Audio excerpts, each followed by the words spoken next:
Crimson Desert is the greatest teacher of all time. It has taught me if you have low testosterone, one of two things is definitely happening.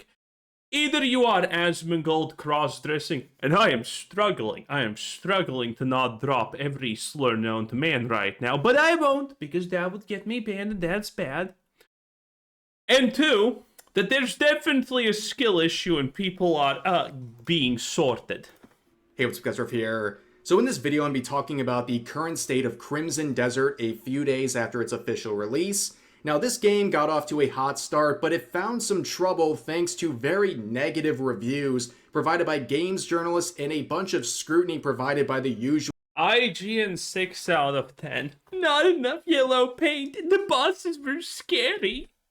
Yes, IGN. The world is in fact not like you want.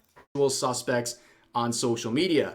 However, as the days have passed on since its official release, this game has actually attracted more and more concurrent player counts and more positive reviews because people are finding out the truth. This open world action adventure game that features no woke nonsense is actually very appealing to people once they give it a chance. However, on release, games journalists and activists on social media came out with a slew of incoherent complaints. Remember that stupid post when Crimson Desert dropped that said, "Turns out journalists are actually right and their concerns about Crimson Desert were right." No, they weren't.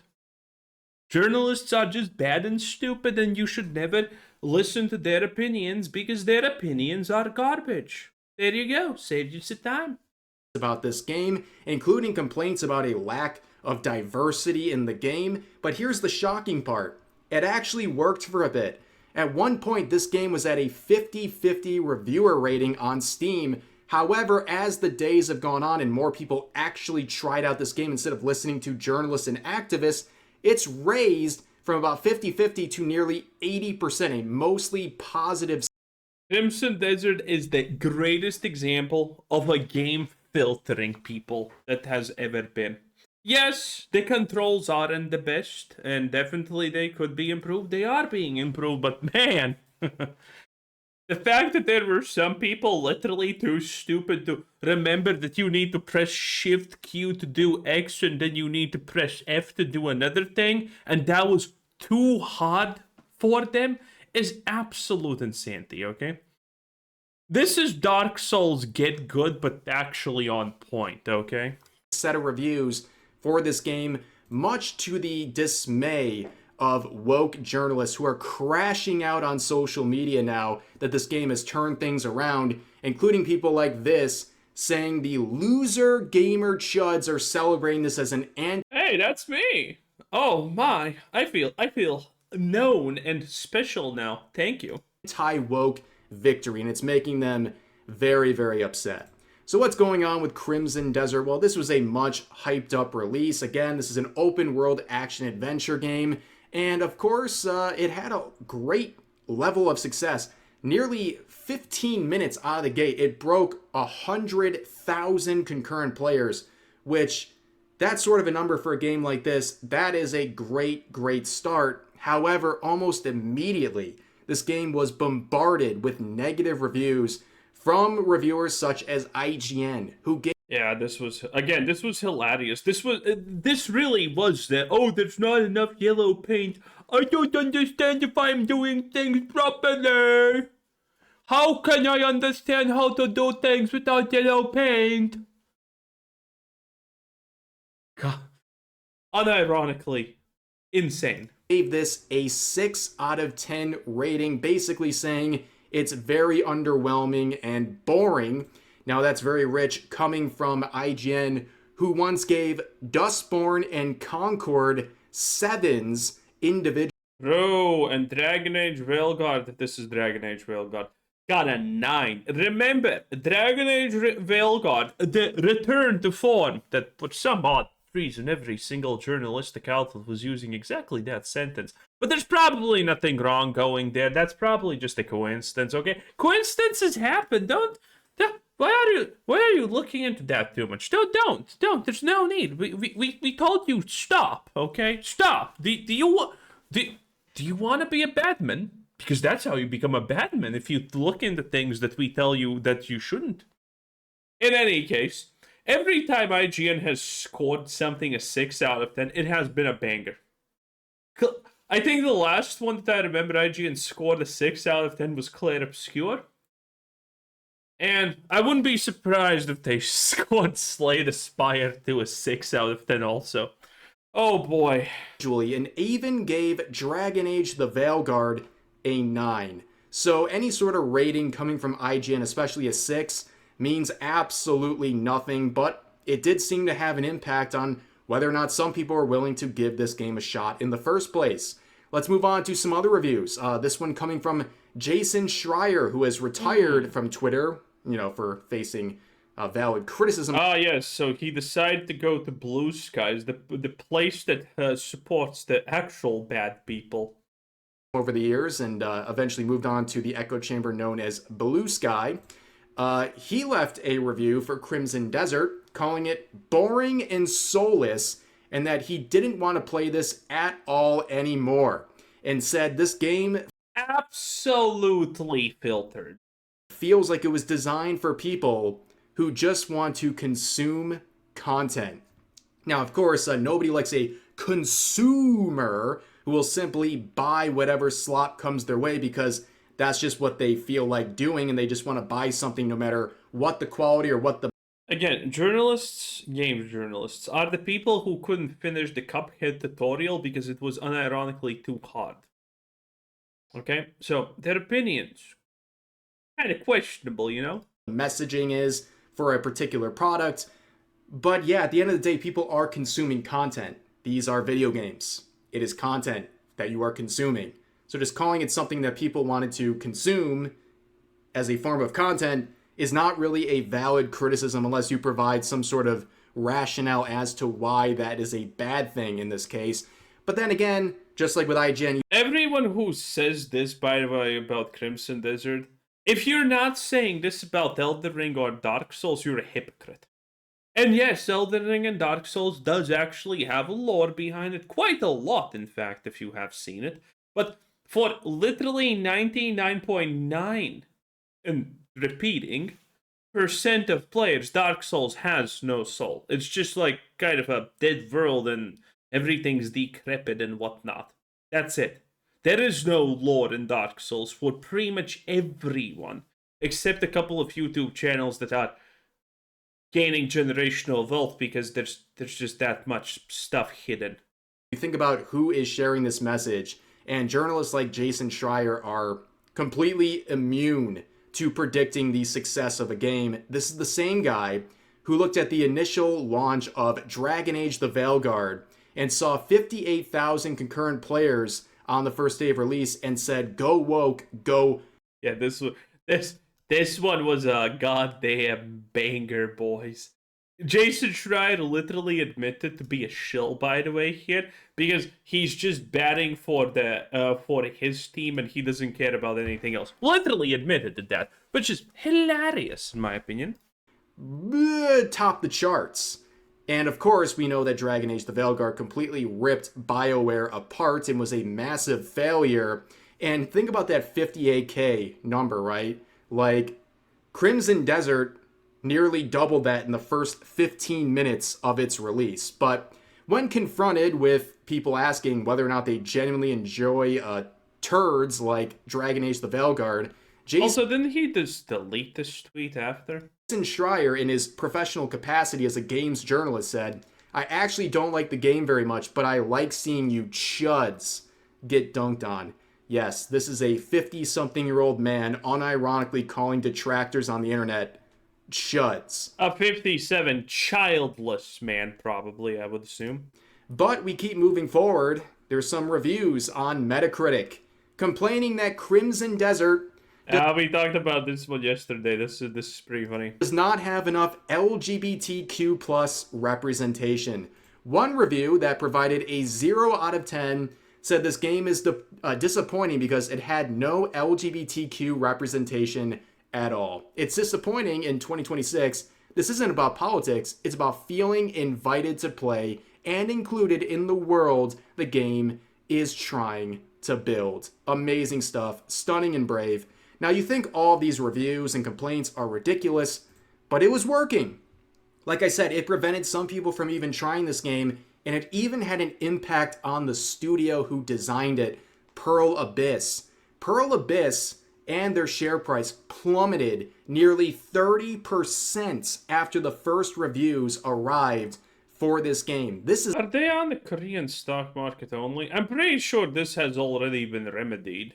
Is a very big deal, okay? A 30% drop based largely on the negative reviews. And like I said, on Steam there for a moment, it was sitting at a 50-50. A lot of people were reading into what the journalists were saying and having a very negative outlook on this game or giving it a very small chance.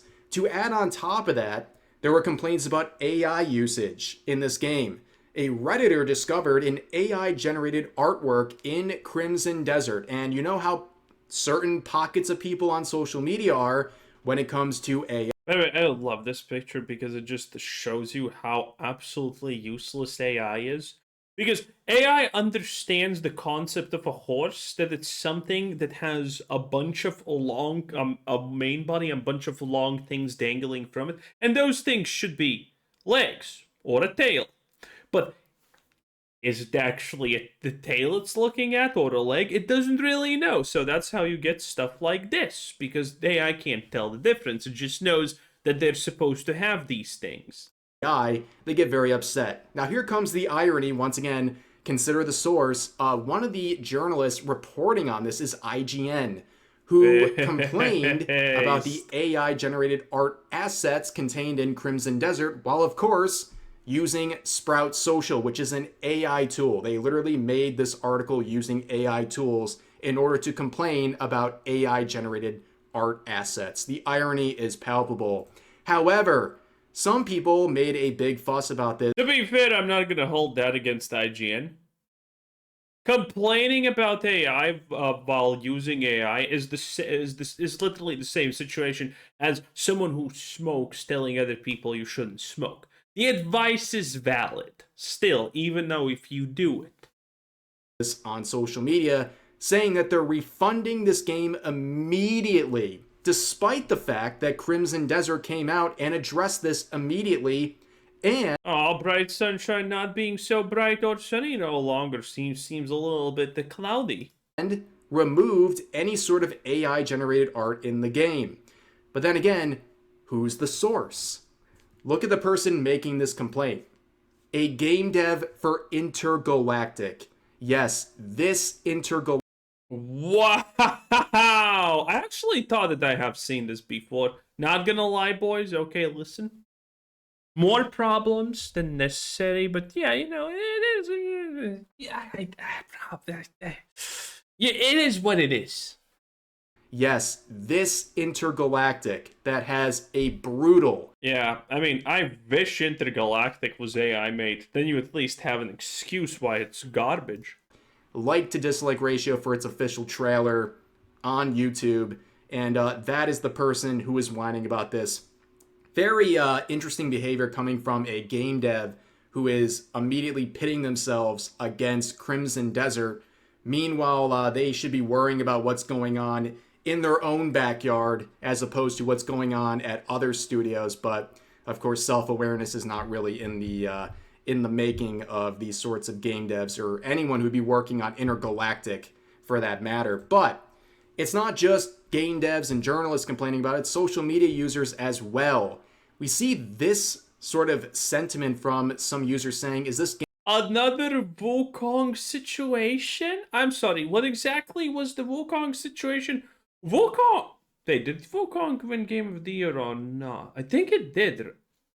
No, Wukong was in competition. I can't win. I think Wukong did not win Game of the Year. In any case, there were no problems with Wukong. People loved it, and that's it. Now, granted, honestly, maybe I should do a separate video about this, but Chinese gaming is effed in the long term. Not because of anything, but because the way that they make stuff. too long didn't read thing. If you're not acquainted to Chinese culture through Chinese literature, you probably don't exactly know this thing. But it's the fact that the Chinese have literally never made a unique work of art in probably the last 3,000 years. And I'm legitimately not even joking about this. A little bit of an over exaggeration, but I am not joking about this. Literally every single Chinese product is either a retelling, a recreation of War of the Three Kingdoms, the myth of Wukong, or the Heavenly Path Ascension. The Heavenly Path Ascension is the one where, people get godlike abilities, pills, and all of those things. That's that one with cultivation levels, bone tempering realm, the radiant realm, and things like that. And the goal is to become the goal is to become a deity by taking down other deities. Which, by the way, I absolutely love that genre. But every single Chinese work of fiction is effectively one of these three scenarios. And it has been like that for decades at this point, which is hilarious. Honestly, again, that deserves its little own video, because a lot of people are not knowledgeable about this stuff, so they can't recognize it. But the moment you know the baselines of all of these three types of stories, you suddenly understand that literally everything is the same stuff, which is hilarious. Game actually going to be good, or is this going to be another Wukong situation? Another Wukong situation. The rewriting of history when it comes to Black Myth Wukong is very strange. I mean, look at this game, right? This is a single-player game that released nearly 2 years ago, and it's still sitting at 4,200 in-game players with a Yeah, more than Starfield, more than Dragon Age Railguard, more than most garbage woke games. 96% positive rating. Okay, this was a triumph. Peaked at over 2 million concurrent players. This was a massive success, but now it's being considered a game that's overhyped. Like, this is crazy.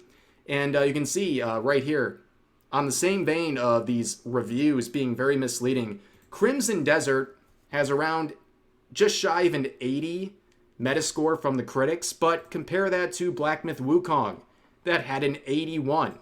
And also Stellar Blade, that also had an 81. So, like, even the meta scores here are very, very hard to rely on, especially given their history with games like Black Myth Wukong. But of course, I think there was a big issue with the influence of journalists and people having a very short fuse and tolerance. Oh, I'm currently looking at the Pearl Abyss stock price. Wow! It lost 1/3, and it's not becoming better over the days. Holy! It's still at 40k Korean won, I think it's pronounced. I have no idea what that currency is, but it was 65k previously, so a little bit more than 1/3 of a drop, which is kind of crazy. Almost 50%, honestly. Ooh, like 42%. That's crazy, and it's not getting better, which is wild. For this game. In fact, there was a large number of players quitting Crimson Desert and even getting refunds because the first puzzle in the game was too hard. Yes, people were giving up that fast, and I think a lot of it is because of a super negative perception they were getting from journalists, game devs, and social media users who said this game is garbage. No. Again, this is filtering. Crimson Desert is made in such a way that it very much filters people out. And some of this filtering is actually not good, in the sense that you, in the very beginning, in like the first the first like 4 or 5 hours of the game, how many integral parts to do the campaign, to do different things, abilities you get. And some of those abilities you can legitimately just miss. Some of those abilities you can miss, and then you are locked out of content until you get to I don't remember how long into the game, but it's like in the third or fourth part of the game, and then you just unlock them again because they're given to you if in case you didn't get them in the first place, and that is bad design. That is actual bad design. But a lot of these people that hate Crimson Desert were literally just hard filtered. And when they saw the first obstacle in their way, they immediately quit because they already wanted to quit on it in many sorts of ways. We also had people like this trying to take an early victory lap the day or so after its release, tagging content creators like Smash JT, Vera Dark, and Top G8 here, saying, "Can you explain this discrepancy?" Referring to... Man, no one ever tags me. No one ever tries to call me. What? Why? All these people are getting called shills daily. I literally don't get these comments on my videos. No one is hating on me for being a shill. Can I get some of that, please? Well, do I need to go on Reddit or something and, put my shill candidacy in to be anti-woke or something? Because this is getting ridiculous. I literally have actually gotten into this discussion, and the people typically hating on Vera Dark and whatever looked at me and said, "No, you're not a shill enough," or whatever the hell they said. Like, what the hell? What the hell? To the review. I feel excluded, okay? We need some inclusivity up in here. On Steam DB for Marathon versus Crimson Desert, saying, "I thought Crimson Desert was going to be the game to own the libs or something, and somehow it's getting worse reviews than Marathon." Well, that was a big mistake. Never spike the ball in the end zone too early here because, well, things would turn around quickly. As you can see, it went from a 50-50 rating to well over 70 in just the last 24 hours or so, completely turning things around. In fact, it got close to 80% at one point. And look at the peak player count for the day. It's around... Yeah, it's getting back. Now it's slowly dropping. I don't think we're going to actually get a new peak player count at the end of this week. It looks iffy because the statistics aren't the statistics are not going up as fast. There is a chance. There is a chance, not going to lie. There is definitely a chance. But it looks dodgy. It looks like it's not going to probably happen. In any case, that was Rev 10 out of 10. Bye.